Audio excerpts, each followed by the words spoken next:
This week in Women in Sports, a Minnesota dancer shares her recovery journey after an unexpected health scare, how she's dominating on one of the most decorated teams in the country. It's almost time for Lindsey Vonn's comeback, who she says she's taking inspiration from. A standout Maple Grove basketball player is dominating on the court her senior year. Her goals to make school history before going on to play D1 college ball.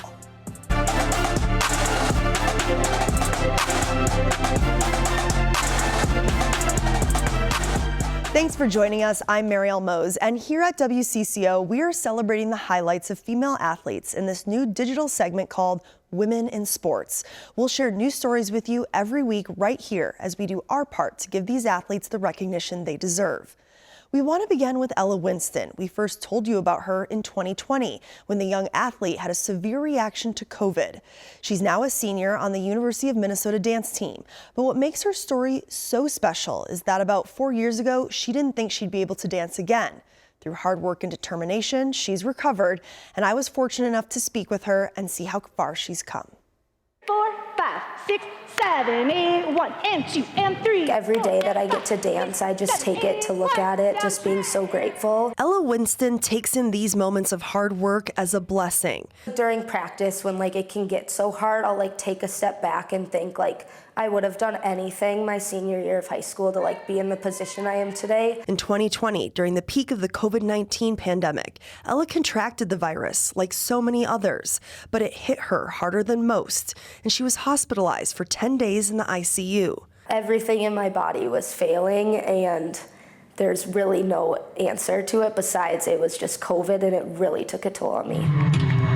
Even in recovery, she wasn't able to dance her senior year at Wayzata High School. Someone like Ella, she was on our radar well before her senior year of high school. University of Minnesota dance team head coach Amanda Gaines believed in her ability to bounce back and gave her a chance on their coveted roster. I think for us, offering her that spot, it was less about she needs to be ready by this date and more about how can we just be part of her journey to get back into dance. They were just so amazing and would give me the time and space to just get back into the groove of everything. Today, Ella is stronger than ever, but still has to monitor her heart rate.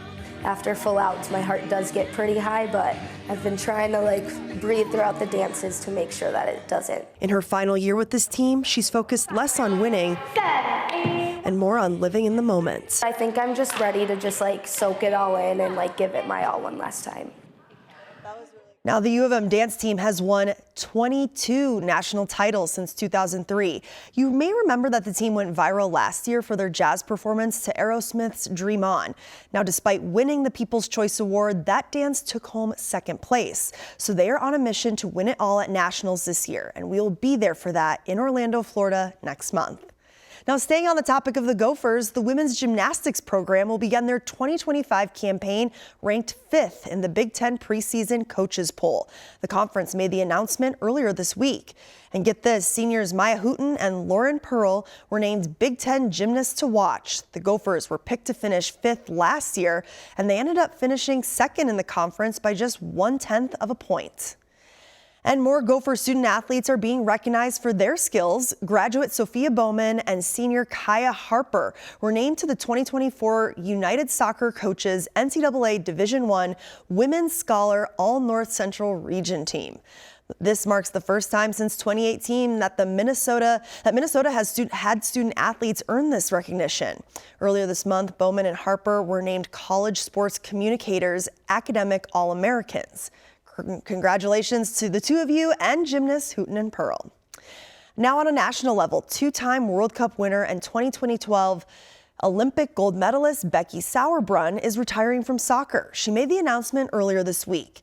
The 39-year-old spent 16 years in the professional game and is finishing her career as the 10th most capped player in U.S. women's national team history with 222 appearances. Sauerbrunn captained the team between 2021 and 2023 and served as co-captain alongside Carly Lloyd between 2016 and 18. We're now just hours away from the return of one of the greatest skiers of all time. That's right, Lindsey Vonn will be stepping into a World Cup starting gate this weekend for the first time in nearly 6 years for the Super G races in Switzerland. She posted this last week. My body is finally put back together. I hear St. Moritz is pretty nice this time of year. Last month, the 40-year-old announced she was coming out of retirement after 5 years away from the competition. The Minnesota native was dealing with an assortment of injuries.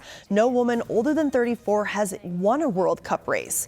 Vonn says she's taking inspiration from Simone Biles after the gymnast became the oldest woman to win the all-around Olympic title in nearly 75 years at the Paris Games this year.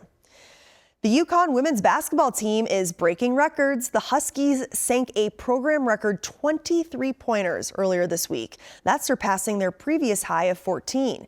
They did it during the second game of the Basketball Hall of Fame Women's Showcase doubleheader, which was against Iowa State. The Huskies beat the Cyclones 101-68. And for the first time in the past 25 seasons, 3 UConn players had at least 25 points in the same game. One of them was, of course, senior Paige Beckers, who's originally from Hopkins. She had 27 points in that game and sunk 5 of those 3-pointers. I want to take a moment to introduce you now to a standout senior on Maple Grove's girls basketball team. Jordan Odie is averaging 26 points a game this year and is already committed to a D1 Big Ten college. She tells me she hopes to leave her mark in her final year of high school ball. She's hard to stop from scoring, and she'll easily block others from doing the same. Senior Jordan Odie commands the court for the Maple Grove Crimson, a program she's been with from the very beginning. Growing up in this program ever since first grade, going to the little kids camps, it's just been a really special environment for me to be in. She's not alone. This is a tenured team, and their chemistry proves it. 4 out of the 5 starters I've played with basically since kindergarten. As this player, another team member with a long history is head coach Mark Cook. He's seen a lot of great players in 21 years coaching the Crimson, but says Jordan stands out. Jordan Odie is at the top of that list. She is by far the most talented player we've had come through. Jordan committed to play for D1 Michigan State next year as a freshman rookie. And playing along one of the best has paid off for her fellow starters who have also committed to college teams. We've got a starting 5 where all those kids are going on to play Division I or II basketball. And so that's really special. It's the first time I've had that in my coaching career. We all have goals to play at the next level and are going to play at the next level is like really crucial to our success and why we work so hard at what we do. Last year, the Crimson finished 4th in the state tournament, the best this program's ever done. But they believe this is their year to take it all the way. This is one of the hardest working groups I've ever had the chance to work with. So I think we really do have the potential to get to state and then win state just because of that work ethic that we've put in. And so far, the Crimson have won most of their games this season, including taking down 2 big state tournament contenders, Wayzata and Eden Prairie. We want to end this week's segment with a group of Twin Cities kids who are gearing up for a great outdoor adventures in northern Minnesota as part of a Boundary Waters leadership program. Photojournalist Ray Campos was there to see their final preparations. My name is Izzy Smith, and today I'm hanging out with students from Sparks. These kids are part of our leadership cohort. Try to keep our skis parallel today, not crisscrossing. Here at Theodore Wirth today, prepping for some cross-country skiing that they'll do in the Boundary Waters in a couple weeks. A handful of these kids have tried cross-country skiing before but haven't done it in a little while. We're going up in February and we'll be out there doing a 3-day retreat with these students, doing a leadership program, and they'll be stepping onto those trips as kind of student leaders, using the tools they've built during this Sparks cohort to support their peers on their trips this summer. Everybody should be able to have experiences where they go up north and enjoy the outdoors. We're really interested in getting students from all backgrounds, from all areas of Minnesota, interested in this natural resource that is theirs to explore and theirs to protect. They are moving into being this next generation of wilderness lovers and wilderness stewards. Aside from the cross-country skiing, we're going to be talking about the history of the Boundary Waters, so going over the indigenous history of the Boundary Waters, as well as talking about the fur trade, logging, mining, and now how the Boundary Waters is a protected wilderness area. We're bringing students to something that they might continue to do for a lot of their life.